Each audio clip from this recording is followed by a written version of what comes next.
Assalamualaikum mga kabayan, kumusta kayo? Ako ay nagluluto ng dinner ko. Style tinola pa rin, kaso ang gamit ko ngayon ay cabbage kasi wala akong nabiling sayote at pechay bagyo. So alternative natin ay cabbage. Ginisa ko na yung aking manok sa sibuyas, kamatis at nilagyan ko ng bay leaves. And then konting asin, konting paminta. Wala po itong magic syrup. So, hayaan ko lang siya mag-golden brown. Ang technique ko dyan, sama-sama ko na siyang iginigisa si manok doon sa ating sibuyas at kamatis para manuot yung lasa ng ating sibuyas at kamatis sa ating manok. Ayan. Hintayin ko lang medyo pumula siya. Ito yung aking panglahok, yung cabbage. Ayan. So, nagsasaing na din ako. Madami na yung sinain ko kasi pang hanggang bukas na to. Nilagyan ko din ng bay leaves at cardamom. As you can see mga kabayan, hindi pa ako naglalagay dyan ng water. Yan ay katas mismo ng ating manok. So ayan, lalagyan na natin ng hot water. And then, saka natin titimplahan.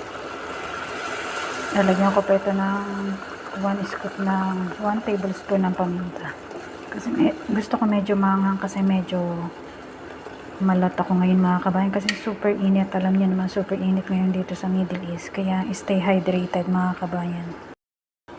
Wala itong pangpasarap like magic sarap mga kabayan or butter. Wala ding butter kasi naubusan kami. Natural na lasa lang ng manok, kamatis, paminta, asin, oregano leaves, at bay leaves. Yun lang ang aking ingredients dyan. Herbs and spices. So, pakulan lang natin yan ng mga 5 minutes and then ilalagay ko na yung ating cabbage hanggang siya ay lumambot at kumunti na lang yung kanyang sabaw as in sakto lang. Ilagay na natin ang cabbage.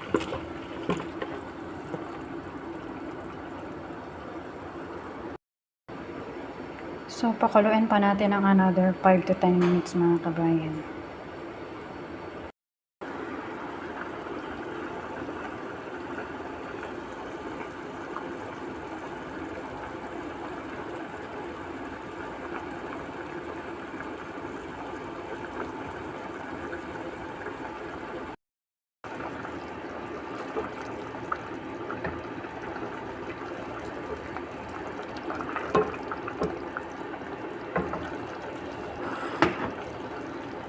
Okay na to mga kabayan.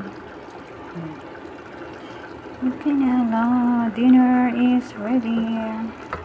Try nyo ito mga kabayan. Pangkasarap ko lang to.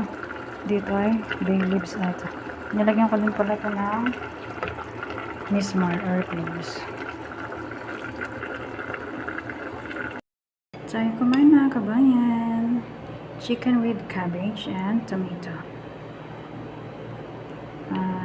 Tinola ba? Tinola style sa Pilipinas. And syempre, yung kanin ko ay nilagyan ko din, niluto ko din with bay leaves, cardamom, and cloves. Kasi alam niyo naman, may benepisyo yan. Hindi naman natin yan kakainin, alisin natin yan. Para lang yung aroma niya ay manuot din sa ating kanin. Thank you for watching mga kabayan. Ingat!